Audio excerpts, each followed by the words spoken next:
and get this thing started. How should a man express his anger for his wife's behavior towards her? Hmm. Um,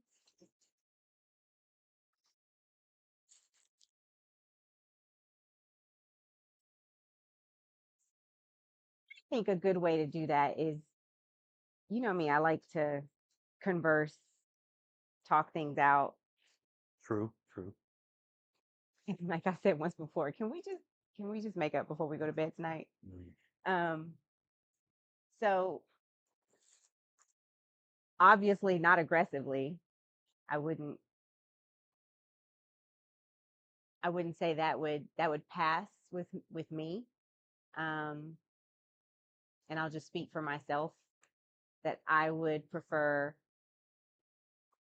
um, open dialogue, stating what the problem was that was disappointing. That's the word that's come up recently in our conversations. So whatever was disappointing, state what that was, why it was disappointing, and then kind of get the other person's feedback. It's always important to hear what the other person has to say, but to also not just hear it, but understand it from their shoes. So things are going to happen. You're going to get upset about something at some point. Aggressively approaching it with me is going to stir up all kinds of emotions. Um, but I think just having open dialogue, honest communication, and allowing the other person to kind of burst or voice whatever it is that they have to say, and the reason as to why they did what they did, but also give them an opportunity if they're anybody of good moral character to apologize if they hurt your feelings. But the door has to be open for that. If it's a closed door of yelling and screaming and cussing and fighting, then it's So, what does that look like for individuals that may be good individuals of moral character, but may not have the communication tools to break the ice or to enter into that conversation because they just don't have the experience and haven't taken that journey? Um, and I guess a follow up to that, maybe asking too from many you, questions at once. huh? Don't ask me too many questions at Oh, once. no, no, no, no. Yeah, how's it looked? And would you be willing to model how that would look? Maybe provide some context, some even language, some resources. Hey, why don't you listen to this podcast? Then we'll talk about what happened. Or listen to this snippet of a podcast because I really want us to enter the conversation on the same page.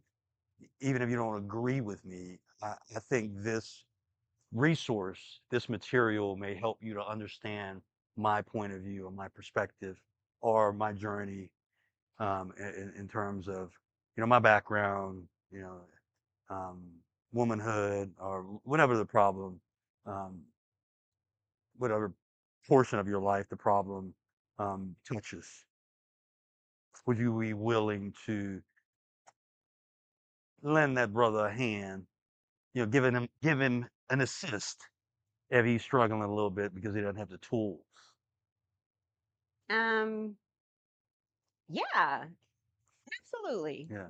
If he's open to that. Yeah, and the reason why I ask a lot of women, I think, and I say that's a big statement. Let me scale that down. I've noticed in my experience, um, females tend to play these games. Not that they're intentionally playing games. The audience out there can't see me quote unquote. They ignore the fact that men are wired differently. They don't can't read your mind, and we think differently. Not only starting with upbringing, but the journey beyond their upbringing, beyond their parents' home, maybe cultural differences. Um, your profession may have influenced some of your responses or the way you handle conflict. And there's so many other things below that iceberg that women cannot see, or men for that matter. And I'm speaking from a man's perspective that may not be aware. And I always would say I failed at mind reading. I failed that class or I missed that day because you kind of helped me out a little bit. Yeah. Um, if they're a man like yourself and they're open to that, I think that lady, that woman is in a really good position.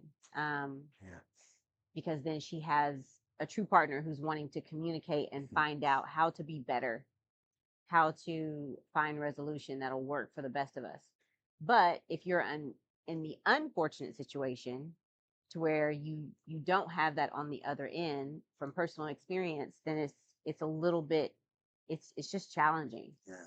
It's challenging to try to work through that. Um, And for those that are listening, I commend you for being one of the two people in the relationship who wants to make it better. But if you don't have the other person, that can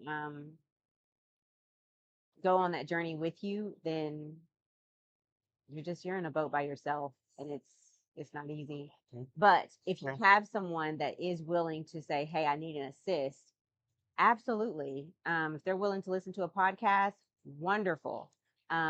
If they're willing to, um, you know, do anything that would help, um, couples counseling or going to, I happen to attend a church that has a lot of things for men. They have a lot of things for women too, but they have a lot of things for men to create community to where men can be around amongst each other and ask these questions and what worked in your relationship or your marriage or whatnot.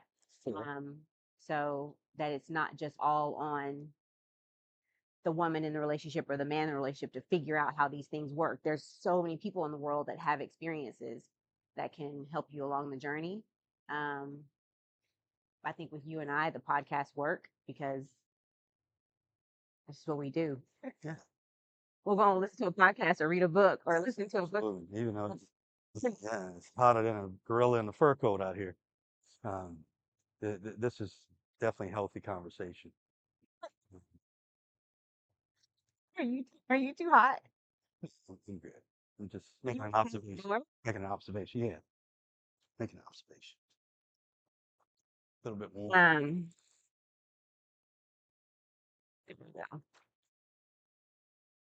so okay, All right, your turn, my friend. let's see. Um, well, this is probably going to be brief because we kind of had this conversation earlier. But it said, "What's your type?" Let me think on that a little bit. So, radio audience out there, this is at a BC Jenkins. There's nothing wrong with uncomfortable silence, and I think it really promotes thought. So, give me a moment. Yeah, My type. and it's not. It doesn't necessarily have to be like physical, but are there certain traits Yeah, that make you comfortable enough to say, "This is a woman I would spend time with"? yeah, that's And then spending time is different, and we know as women how a man spends times with you. There's levels to this. So, is it my question or yours? just you need uncomfortable silence. No, I was. You're filling in for the audience. Just Okay. like there's I hear you. I hear levels you. to how men interact with women. Sure, you're right. So, Yeah. if you're a side piece, for instance, that's going to be a different level of attention than if you're a girlfriend, than if you're a fiance, than if you're a wife. Yeah. So, same with sisters, mothers, Okay. daughters, friends. There's levels to this. So, um, what type of characteristics would you look for in someone that's the pinnacle, someone that you would marry? Yeah. So we'll let him have his uncomfortable silence Okay. Okay. Thank you. Appreciate you. with that question. Yeah. Thank you, Mia. Appreciate that. That segue. Yeah. When I hear that question, I mean it's a big question, and I use the word big because it can go in any direction. Um, Seems so simple, but I think you start with your principles, your priorities, but on the surface, of course, I think what people mean and maybe what you mean um, when you ask that question is what are the physical characteristics? Um, and we're talking about melanated individuals. You know, we both are. Characteristics. Yeah, They are as a I'm Mara as well, but I'll start with physical. okay. Since I'm a melanated man within this diaspora, African diaspora, I will go there. I love my sisters. I mean, I grew up admiring my beautiful black mother, aunts, and my grandmother, people in the community. Now my beautiful black daughter, teenager. So when selecting a mate, that's definitely it's on a short list. I love my black and brown sisters. As far as height, I'm 5'9", more or less a little shorter than the average man, 5'10", I think, in the U.S. So I want someone that's comparable, that kind of matches my height level. I don't discriminate. Um, I mean, LPs would be probably out of the question because they probably would feel comfortable. Little people, I just want to be respectful. No, Little people, okay. yeah, they would probably be out of the question because they wouldn't feel comfortable with me. A giant walking around. Not that I wouldn't feel comfortable with them. And what I was discussing is what it's my preference or what is my type, and I talked about LPs wouldn't be comfortable with a 5'9" melanated brother, even though I don't discriminate. But someone, within the 5'2" to 5'8", 5'9" range would be ideal. Brown skin, similar to my color, even though some say I'm a little on the lighter side. Um, I have a light-skinned daughter, so it's hard to say that I'm not attracted to light-skinned women, females in general. But honestly, chocolate to uh, about a mocha, that's pretty much in my interest range in terms of shade. Shapely, if we're looking at their shape compared to pieces of fruit, bananas are out of the question. Um, Watermelons, nothing against watermelons. I love the fruit. Um, Pears. Ooh-wee. Boy, that's all I got to say about a pear. Apple bottoms, absolutely, absolutely. But the woman doesn't have to have, a world class, track star's body for me to be attracted to her physically. But there needs to be maybe one or two attributes. I'm not fixated on one particular part of the body as opposed to another, but Oh, someone with nice legs, um, definitely, healthy thighs, it moves me.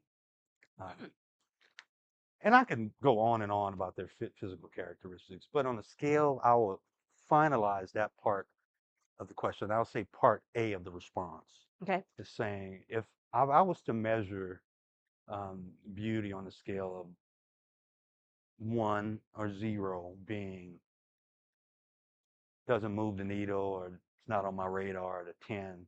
I like Nelly, the rapper Nelly would say, on a scale of 1 to 10, a certified 20. Um, I could probably deal with a solid 7.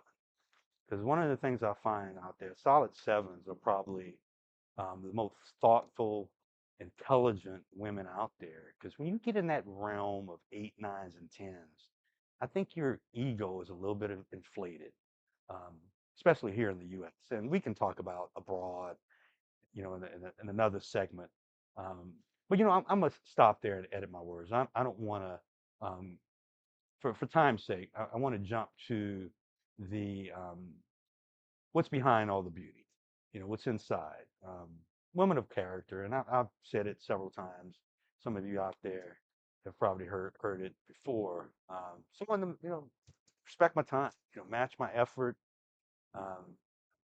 date intentionally, uh, sapiosexual. I think that's how you pronounce that word. Mhm. Also a lumbersexual for those of you out there that are listening. Look it up.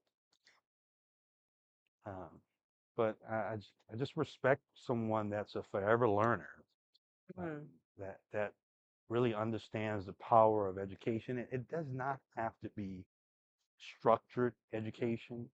It could be just reading a book a month, joining a book club, reading online articles, anything beyond, I think, social media and reading articles that have been researched, by legitimate authors. Um, I'm highly impressed with those individuals. So a solid 7 with a brain, someone that's kind, that not only is nice to me, but nice to the wait staff as well, family oriented.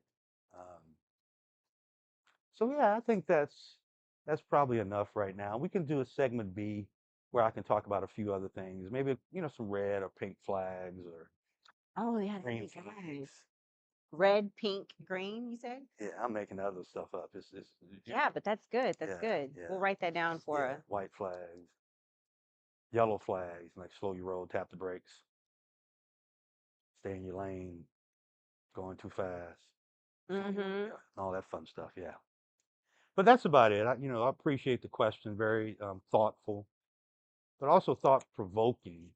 Yeah. Because at this big age right now, I think my type has definitely changed Mhm. over the last several decades. In my 20s, my 30s, 40s, now 50, big 55, big double nickel. And I can probably go decade to decade, and if I line them up for the audience to see, you guys probably would be shaking your head like he likes X this decade, maybe Y in this decade, so on and so forth. And it probably wouldn't jive with the words that I'm speaking today, but just keep in mind,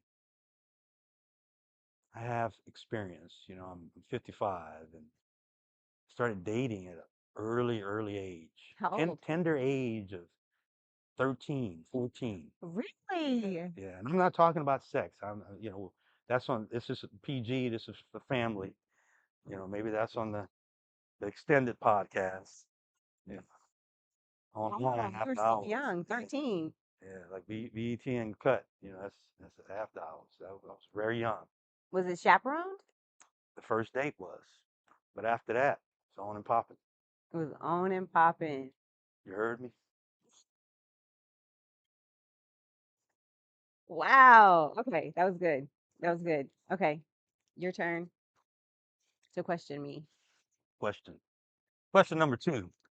Out there in the studio audience, be ready. Hold on to your seat. Get your popcorn ready. So here's the question from Mia. Oh gosh. What do you think about having another child? Oh, we've talked about this before.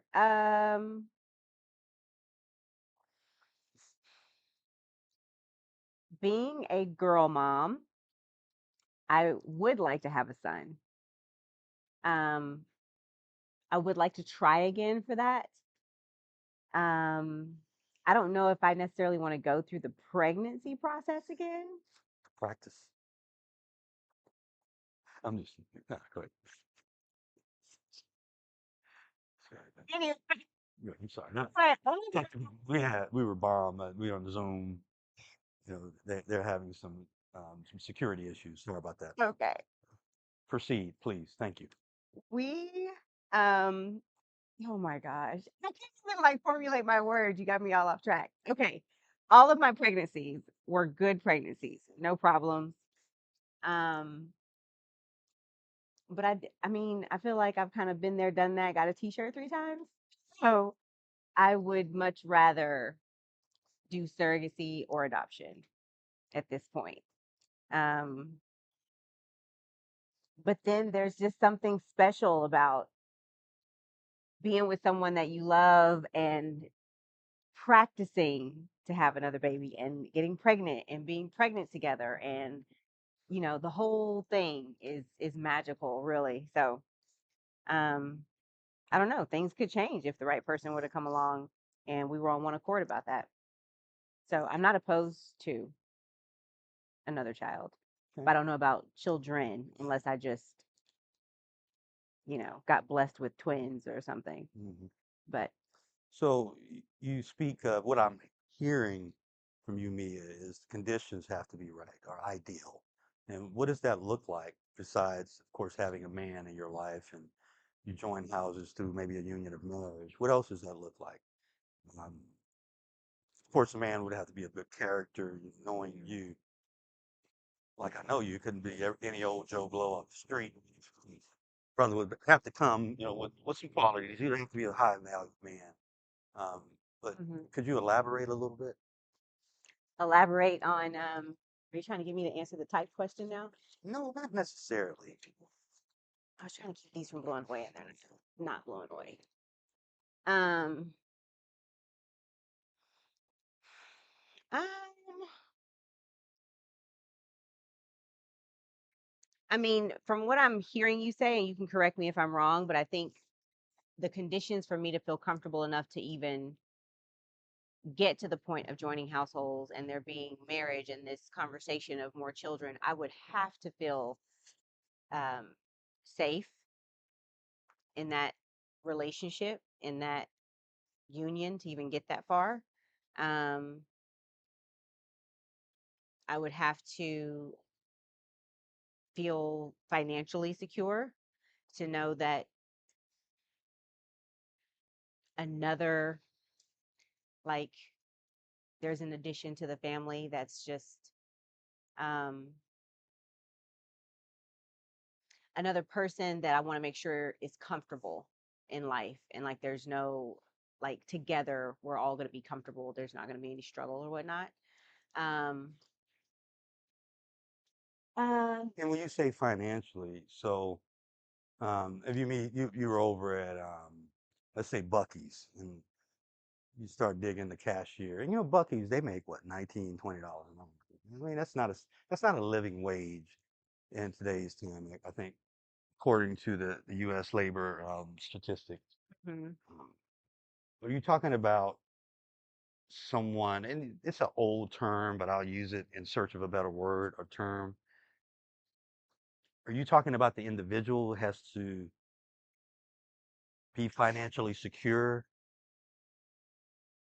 Or are you talking about you have to be financially All of us, secure? Okay, like, yeah, all of us, the whole household.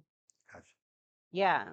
Um, and just what that looks like. We'd have to have that conversation back to the very first question in the beginning, having that open dialogue to what that's going to look like. Um, and how that's gonna play out and unfold. Um, again, personal experience. I think the conversation was had, but it was very brief, and how many children were going to come along wasn't explicitly stated because they weren't planned. You're talking Um, about your current situation. Past and current, yeah, yeah. Oh, Um, gotcha. but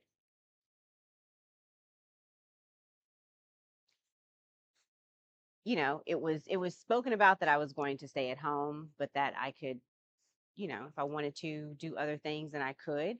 Um, but I don't think it was a good enough in-depth conversation about what it takes today to raise children and to make sure that the household is ready for all that that takes. Yeah. Um, so if you don't have those conversations and understand what that's going to look like, um, then it can make things tense. Um, so that would be something to answer your question to and to tack on to the other things, like, of course, safe. When I say safe, meaning I don't ever want my man or my husband to be like my girlfriend, but I do want to be able to come to him with an open door policy to talk about whatever I need to talk about, or cry on his shoulder, or just be me. Um, so that's where the safety comes from, in knowing that he's got my back no matter what. And then I tapped onto the financial security and answered your question about that. But is there anything else that you need clarity on? No, no. That was perfect. Thank you, Mia. Is it my turn to ask you a question? I think so. Yeah. Oh, how do you know you're in love? Next question. Well, you don't want to answer that. Now, I'll take a shot. I'll take my shot. Um, I won't even pretend to really understand. I mean, I understand the definition and I Now, understand it. right, with your ex-wife, you said that we were in love, so you've been there before. Yeah, I mean, what is it? Amorous love? Is I guess. that because there's enduring love, there's amorous love, there's Mhm. different agape and all of it. I There's see different what you types of mean. love, and we're talking about amorous love, that in love feeling. The author of the Love Languages book, Garrett Chapman, says on the average, individuals are in love for 2 years, the amorous category, and then Mhm. after that 2 year period, they have to make a decision, and usually that decision, if it works out, leads to an enduring love, like a friendship or some type of unconditional love. Hmm. I just looked up amorous love. Mm, Refers to love that is strongly inclined towards or characterized by sexual desire or romantic passion. yeah, yeah. And I talked maybe a day ago about listening to the book *Sapien*, where they talk about the the transformation from marrying or two individuals coupling with the intention of procreating to love, and that's where we are now. Um, it's not a business anymore like it once was. Um, I believe the intention or um, kind of the cultural behavior, expected cultural behavior, is that two people are in love, and I don't necessarily agree with that 100%. Um, so I would see your question and raise you a follow-up question. Do you have to be in love, amorous love, 100%? Because I think it's all or nothing. I think it's black and white. You're either in love or you're not. It's like you're pregnant. You can't be kind of pregnant. So I'm going to see your question and raise you this question. Do you have to be in love to be in a committed relationship with a man? Hmm. Or, and I'm going to give you a kind of an assist there, could it be merely a business decision that's practiced by the Hindus and several other I was just thinking ethnic that groups on this earth? that like the arranged marriage. Arranged marriage. I was That's totally thinking that when you said that. I was like, I don't necessarily have to be in love because there's what I'm talking about. You, me, me. not in general. It's a question for you. It's a personal question. I love love. I said this earlier today. Like I love love. Um, But knowing that love is ephemeral, it's an ephemeral state, as opposed to enduring love. It's baked into the term enduring, that it's going to last, lasting. Amorous love does not last. It's been proven. so what? But what? I guess I would need to know what does enduring love look like compared to amorous love. It looks like you Because and if I I say I love love, I didn't put are I here. love I It's, love enduring love. I love amorous love. it's like I love love. having the love for your best friend. Y'all have history, but what doesn't get in the way is jealousy over a male or female relationship, over bills, over the household, the cleanliness of the household, the kids, the things that couples tend to fight over, tend to be challenged with, and tend to usually break them up, be Mhm. the end of them. Enduring love is just the love of conversation, love of a friend, knowing that that friend is going to be with you through thick and thin. But it's kind of low stakes compared to enduring love or compared to amorous love, Hmm. because you don't have the same attachments. And I think when sex is involved and possession is involved, it's beyond that transactional relationship. And we use transactional relationship much too much in a negative light. I think we all go through those transactional relationships. I think they're needed. But I think it's how you respond and depending on the individual. You don't want to use your friend, but I think there is some transaction that happens through enduring love, through enduring friendships. Um, but it's a good question for me because I don't know which one I would rather have. I mean, of course, long term, enduring, knowing enduring is going to last, Yeah. and amorous can turn into enduring, and sometimes enduring Why can't you just have both at the can same flip the switch. time? It's you have these hiccups and these attachments and these conditions, and it's just a different set of rules that you have to play by. And I think it's a cultural thing. I don't think there's any in any book or Bible on love and marriage that says you can't have it. But I think it's just human beings are complicated and they want what they want. And we learn Because from I'm each other. thinking enduring love, just based on the way it's titled, named, labeled, Yeah. Well, look it up. who wouldn't want enduring Look love? it up. But I also want the passion. Like, are you saying just like the passion just fades? So Yeah, yeah. That's why right. even And start with some it? couple said, we have to work at it. Date night, and that's why I was listening. I got the idea from a psychologist about the sex numbers. Like that's one of the first conversations you have with somebody. Because if yours is 1 and theirs is 10, sex number. How many times a week? Oh, Yeah, good question. absolutely. I mean, if yours is 1 and mine is 10, we probably don't need to be hanging out together. Because what'll happen eventually, you're going to look elsewhere for that 1 through 9 Oh, or 2 through 9. oh, okay, okay, okay, okay, And we okay. want you I didn't think about that. you want to get your boogie down somewhere else. Enduring love is a deep, long lasting affection and commitment between partners that persists through difficulties, time, and challenges, characterized by a conscious choice to love and support each other despite flaws or adversity. Yes. And married couples do have it, but usually, It evolves. Okay, it evolves from fleeting passion to a stable partnership built on mutual yeah, effort, yeah, open communication, that's exactly what I was about to say. shared interests, Yeah, and a willingness to compromise. the Oh my God. precondition in our culture is amorous love. A lot of times for married couples, you Um, very seldom say, those two friends got married because they thought it was going to be a good idea. They loved each other, not in a romantic way. They loved each other as friends, and they wanted to join houses. You really don't hear that. Yeah. hmm. But in other cultures, such as Hindu, the Indian culture, et cetera, et cetera.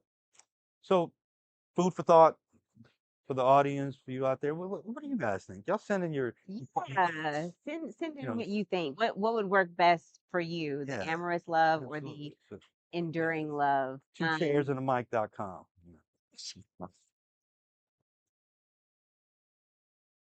We'll we'll get that part worked out. Yeah.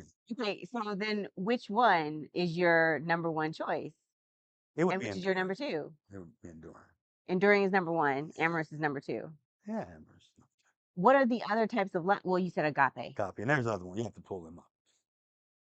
Love of like familial love, I think, is one. Kinship care, caring for your family. But There's one, two, three, four, five, six, seven, eight, and there's how many rows? Three rows, 24 different types. mm, Eros, agape, philia, pragma, storge, playful, self love, familial, yeah, obsessive, love styles, ludus, philotia, romance, unconditional, friendship, um, affection, mania, companionate. That's interesting. companion. Uh huh. Fatuous, selfless, non love, and infatuation. Mm, There's a few on here that I'd have to dig deeper to figure out what they're yeah, trying to say here. But fatuous. yeah. Companion, I could see that. I've enjoyed companionship um, with a female, and I'm not talking about now in the past, but it was nothing beyond that. It was just companionship. Enjoyed the person's company. Not, it was not romantic. Mm. We were not probably ever going to be really good friends. That's Yeah, interesting. But to enjoy their company. yeah, I enjoyed their company It- for that moment, for that season.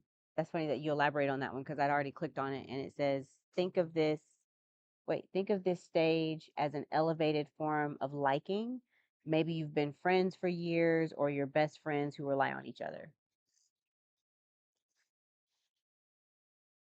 Yeah, and I think your needs, if you look at Maslow's hierarchy, but if you extend that, or drill down a little deeper, I mean, you're going to get what you need or seek what you need out of different people. And in your journey of, collecting the affection, shelter, trust, and all of that, I think you're going to form different relationships that can turn into one of those 24 categories of love, for different individuals. It could be amorous for one, familiar for one, companionship, enduring, infatuation. Hmm. Yeah, good talk. So So, is it my turn? yep, it's your All turn. right. Little orange fellow over here. What you got for me here? We're about 36 minutes in, so we're doing good. Next question. Oh, okay. What is your favorite hobby aside from exercise? Oh, um,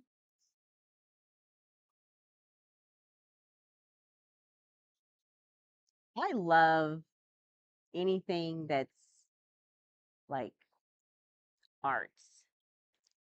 So, live theater. Um, I would really love and haven't done this in a while, but going to New York, Broadway is always fun. But seeing like the New York Ballet, I haven't ever done that. Something like that would be really cool. Um, but getting more stamps in my passport, that's always a winner. Traveling around the world. Okay, What about you? good answer. Aside from exercise, tennis is exercise, absolutely, but it's really the best of two or three worlds. I fulfill, my social goals. It's definitely a place to connect with others, and our relationships transcend tennis. Um, My tennis partners, the entire group, um, and also, I mean, my competitive spirit. It kind of checks that box as well. But beyond that, of course, I'm an artist, so um, but art as well. I'm an art enthusiast, art advocate. I'm an artist as well, and what I love is just advocating for um, up and coming artists, rising stars, emerging artists, uh, just giving back to the community and working with them on their professional practice, which may include writing an artist statement, which is complicated for some, speaking with museum and gallery goers, some of their fans, um, or admirers of their work, building professional portfolio, working um, with the software, the digital imaging software to get their marketing together, whether it's self-directed or they farm that out to an expert, getting the word out. Um, so those are just a few things, and of course, I cycle every now and then. I'm a cycling enthusiast. I'm not a fanatic. You won't see me in spandex out there in the trails. Of course, travel. Just trying to keep up with my father, most interesting man in the world. He's at 114 in terms of overnight stays, 200 more or less countries in the world. So hmm. hopefully one day I can be out there in that in the stratosphere with him right now. But I'm lagging far behind. So I think that's enough. And I have a several other kind of micro habits or hobbies, that I would like to explore, like metal making. I welded for years. A lot of people don't know that because I don't talk about it. But my last job installation, and we're in South Dallas, by the way, are in the Cedars, a little north of sunny South Dallas, Dallas, Texas, and about a mile to our south, there sits the oldest black church in Dallas, started by African Americans, New Hope Baptist Church. Mm. And I was commissioned to develop, mill, weld, create a 6 foot by 3 foot metal cross for them to erect in their sanctuary. And it was an honor. They even wrote a prayer and invited my daughter, my mom, and I, um, so I could be acknowledged, for my work. Um, it's one of my most cherished pieces of work, and I think it was probably my last piece of metal work. And after that, I sold my equipment and moved on or back to photography and mixed media. Um, but as you can see, I mean, I have a variety of hobbies that kind of fill my cup, and I think has contributed to my brain health and my overall physical health. Um, Movies, film. I really love critiquing movies. I'm a cinephile. I think that's how you pronounce that term, that word. I used to provide film critique on Rotten Tomatoes, so I have probably 50 on there that's not published, and a lot of it was just for me.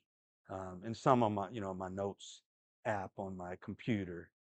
I think it's a good way to chronicle and document um, the stories that I've viewed, the visual stories, because as a storyteller and someone that really in the storytelling, whether it's visual or written, film is something that I really enjoy.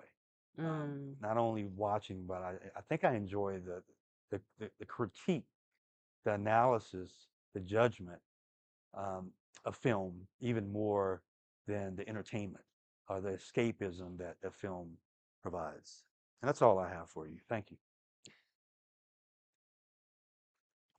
Okay, the next question is a two-part question. Should pull one from the deck. Yeah, Oh, okay. I already pulled it. Uh, Um, so two-part question. Part A, what are your thoughts on abuse of any sort in a relationship? And then part B, because we talked about how should a man express his anger. yeah.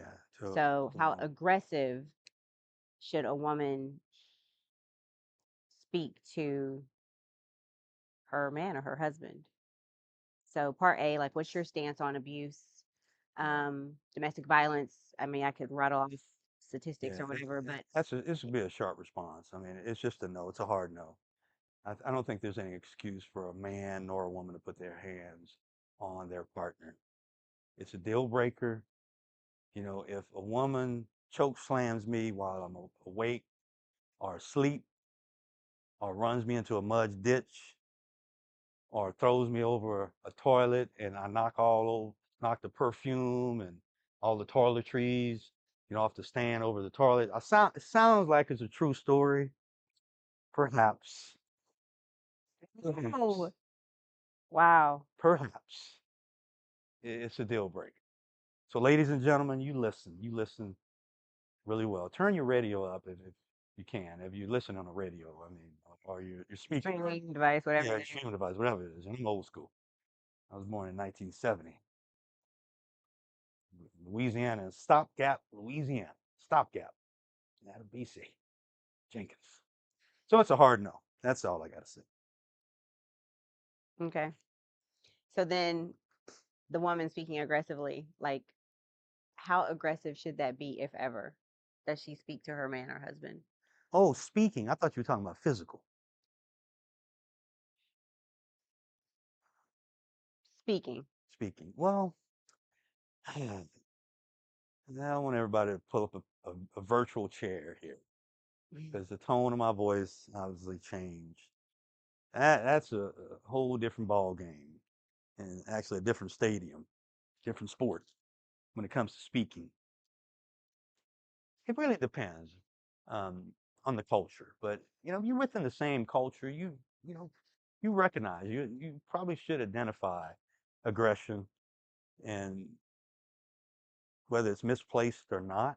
Um, and I already spoke of, the African diaspora, specifically the African American community. They tend to be a little colorful with their words and, the tone um, of their voice. They've been accused, some groups of being loud and obnoxious, but I'm not accusing anybody. I'm just the messenger.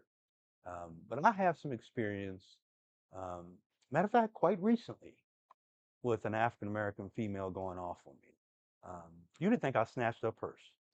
Um, I didn't give her what she wanted, and I'm not going to tell you what that is. I mean, you can email me at two chairs and a microphone, at abc.com.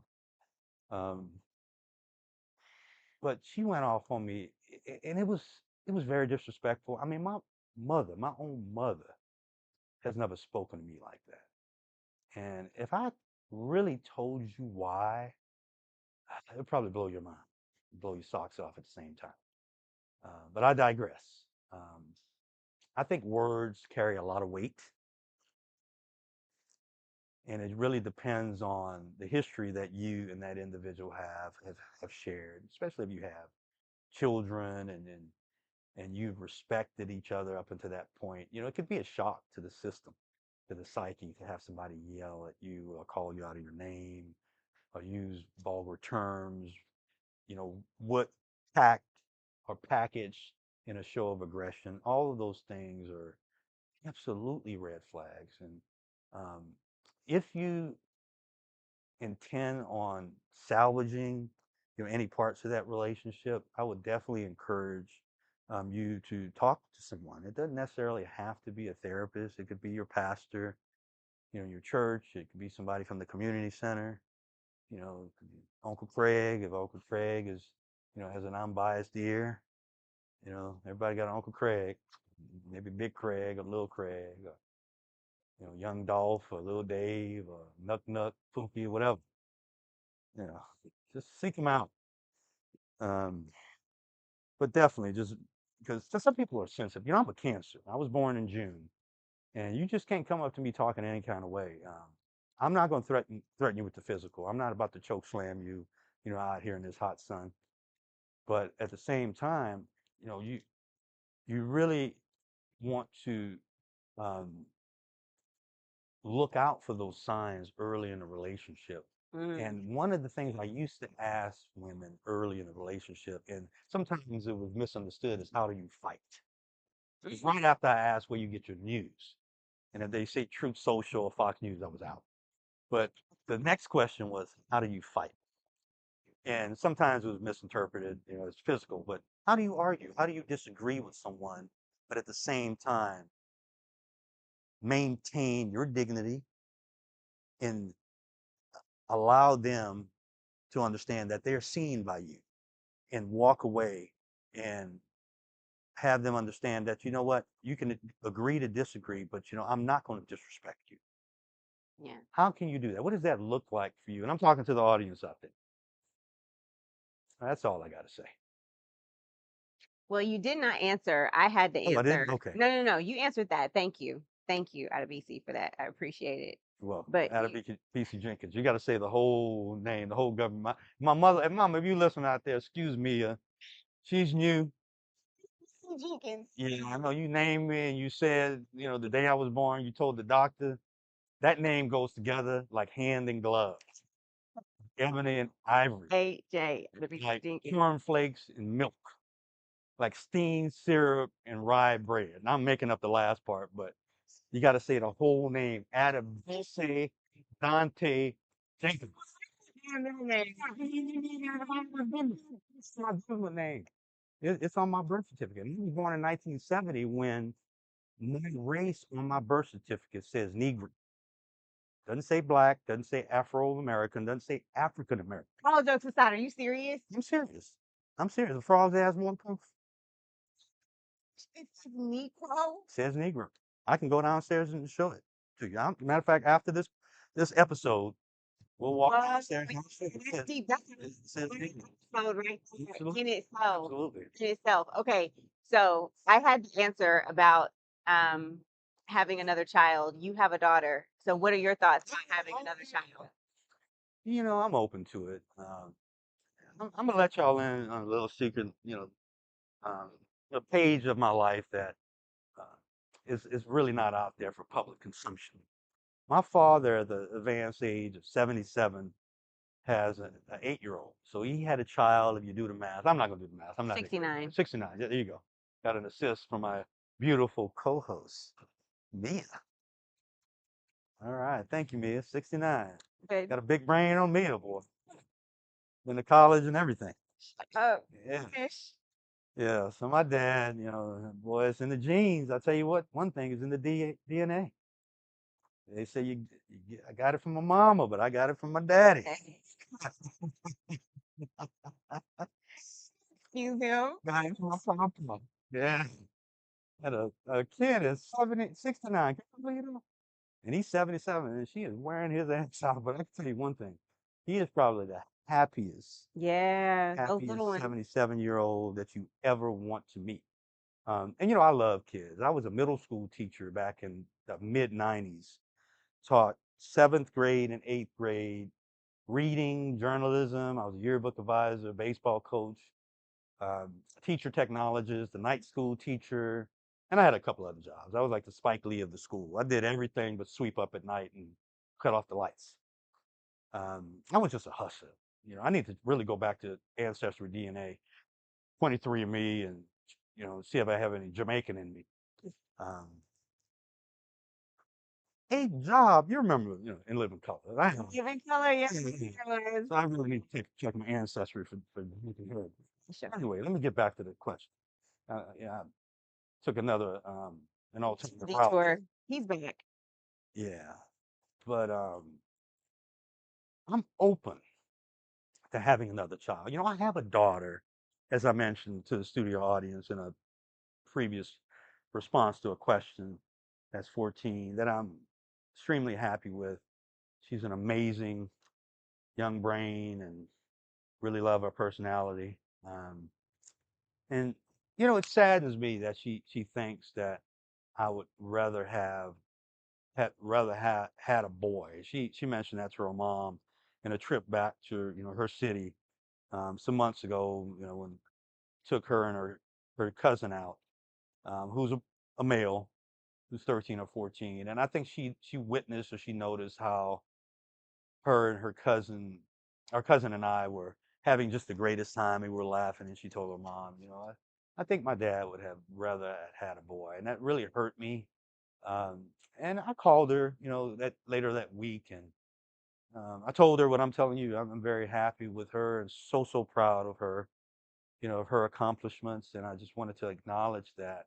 I let her know. I mean, when she was born, I just wanted a healthy child, and I got that. I mean, my prayers were answered, and I didn't really think about that then, but I would be lying to say that as a man that is very active in sports and other things, manly things that men do, as in this American culture, that I wouldn't like to have a child that I want to take a shot at it, a male child. Um, but if it doesn't happen, it's okay. I'm fine. I'm fine. Um, but I Yeah. think one of the reasons why I give back so much in terms of my art advocacy that I talked about in the last segment is because I feel that I do have something to offer to the youth, whether it's male or female, and I do keep at least two mentees, um, per year, and at times I have male mentees, and right now I just don't have them. But if not, having a biological child, I would probably want to take on more male mentees that look like me, that I see myself in terms of culture Yeah, and gender. And that's all I have. That's a really thoughtful question. Thank you, Mia. you're welcome. Thank you for answering. You're welcome. Thank you all for tuning in. We're just under an hour, and we will be back with some more topics. So it looks like we need to tackle your birth certificate, and also some of the different flags that come up in relationships. So we'll schedule out some Yeah, more yeah, sessions and episodes yeah. for you I guys gotta to watch for listen those to. checkered flags. I'll talk about that. You know. Yeah, forget those red and green flags. You need to be focused on those checkered flags. What's happened to all those on the next on another episode. So thank you for joining. What is this called? Two Two chairs and a microphone. two shares in a I'm microphone. A.K. Jenkins, A.K. Jenkins, and Miss Mia. We're Bye for now.